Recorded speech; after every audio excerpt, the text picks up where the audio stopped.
Hey guys, Kaz Adams here from Postnatal Recovery, and today we're going to talk about how to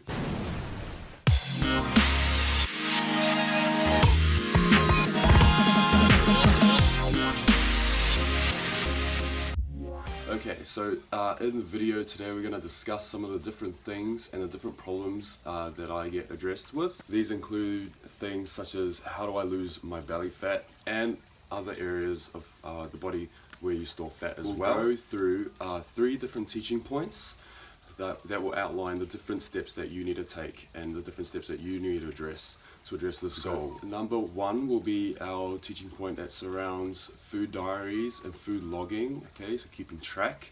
Number 2 will be all around your training and everything that you're doing there or what you're not doing enough of there. And number 3 we'll delve into the mental side of things and have a look at where your focus is when it comes to this goal in particular. Keep in mind, this is things that I've picked up purely on experience, and the different types of mothers that I've worked with, they all seem to have the same recurring problems, and they all seem to have the same recurring results when we approach it from this style. So step number 1, which is looking at our food diary and food logging. Alright, this part is really important because it comes to the whole mindset and thinking behind energy expenditure. Energy in versus energy out. Okay, you've probably heard it before. You need to work at a calorie deficit if you need to lose weight. Now, there's a lot of different ways to approach this. There's so many different methods you can use to try and figure out what your calories should be. But what I'll do is I'll stick a few links at the end of this video, and you can follow it to another page which will show you how to work out the calories for yourself. When it comes to writing your food into your food diary, logging your food, it is really important that you either keep track of the exact measurements of your food. For example, 100 grams of chicken with so and so amount of protein that 100 grams of chicken has. You can find these figures simply on Google or check the packets of the things that you use. Or the other best option for you to do while tracking your food is to use a portion size. So using something like just the same plate or the same bowl or the same container all the time is going to keep a pretty accurate amount of what food you have stored in there every time you go to eat it. So this is just another way to make things a bit more simple for you. Once you can get on top of these different measurements and different portion sizes, you'll start to understand the different variables of each specific food type. For example, you may get 150 grams of broccoli, and then you'll start to remember that, oh yeah, that's only about 45 calories, so I can fit that in, or I can eat more of it.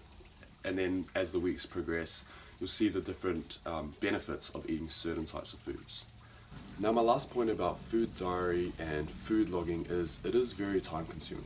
Alright, so maybe you can log your meals and figure out maybe 5 to 6 meals for the first 3 to 4 weeks that you can use and use over and over again for a little while to try and get the results you're trying to get. Then in about 3 to 4 weeks again, you may need to re-log. But when it gets to the point of about 12 months plus or the 18-month post-mum, you may not need to log anymore. It does become non-sustainable for a lot of different people, because it's just so time-consuming the way that you need to go through, check your macronutrients, check the different calories in the different foods. So if you can kind of formulate all these different calories and variables for the foods that you enjoy eating over about a 6-month time span, if you're starting out, then over the next course of a few years, you'll start to really see the difference in like the portions you eat, the type of foods you eat, how adding a sauce to some food can make it, double in the calories that it had previously. And these are just little steps that you can use instead. Teaching point number 2 is all about training. Okay, you're going to hear this a lot in all the videos. When it comes to training, I'm going to talk a lot about progression, okay, because progression is really important, especially for the postnatal recovery group. So 2 weeks down the track, post baby, you're going to probably be a lot stronger than you were just straight after giving birth. Alright, and then another 4 weeks down the track, you don't know, you might be just double in strength again, but that will only be if you're using the right progressions. There are different steps for people at the different phase points of post-birth. Alright, so if you're in the first month, straight after birth, you're going to be focusing a lot on re-strengthening your core, learning to reactivate your core, creating a mind-muscle connection, especially if you're a mother who has suffered from separation in her core section. It's going to be really important for you to recreate that mind-muscle connection and learn how to activate your core system again. Alright? If you are 1 month post to about 3 months, you're going to be in a completely different boat again, okay? Because hopefully by then, if you've done everything right in that first month, we can start to progress you onto more complex exercises. And then again, when we hit that kind of 4-month onward mark, you will be stronger again, okay? Can you kind of see the difference in the need for progression and making sure that first month out you're doing everything right and reactivating those muscles? Because if you create a good foundation there, when you get to 12 months post, you'll be double in strength, triple in strength even. And this is all going to affect the way that your belly looks, the muscle that you've built through this area, through the whole body, and the fat that you burn because of that muscle that you've built as well. The last point I want to make about training is, what type of training do you do? The go-to for most personal trainers these days is weights training. And by weights training, we're usually referring to resistance training of some sort, okay? Most of the movements that you do in the resistance training should be associated with basic daily movements. Getting up and out of a chair, sitting back down in the chair, picking up the pram and putting it in the boot.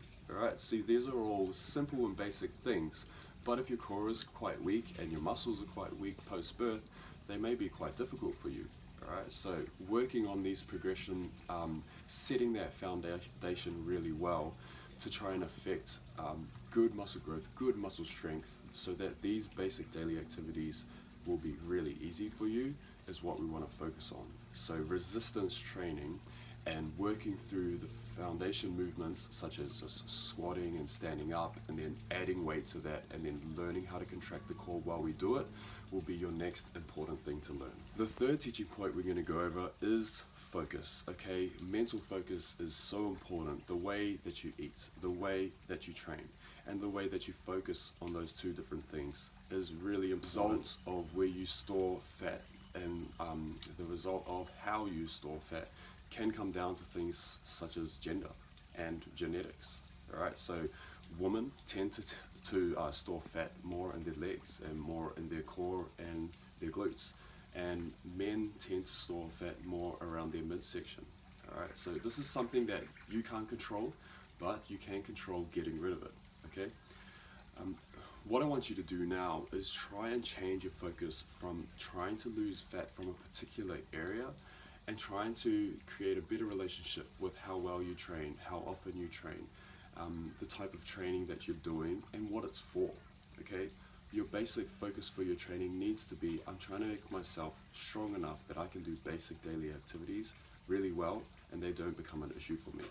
Then the next thing you need to focus on is what you eat, how often you eat, how much you eat as well, and the type of food, right?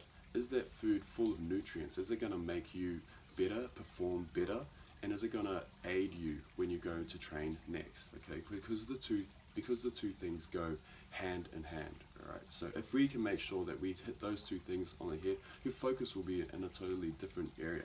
Instead of wondering and worrying about how do I lose my body fat, you'll be thinking about what is the best food for me to eat to make me perform and train better. Just to recap, our teaching points today covered our food diary, our training, and our focus, and where we should put our focus with regards to those other 2 points.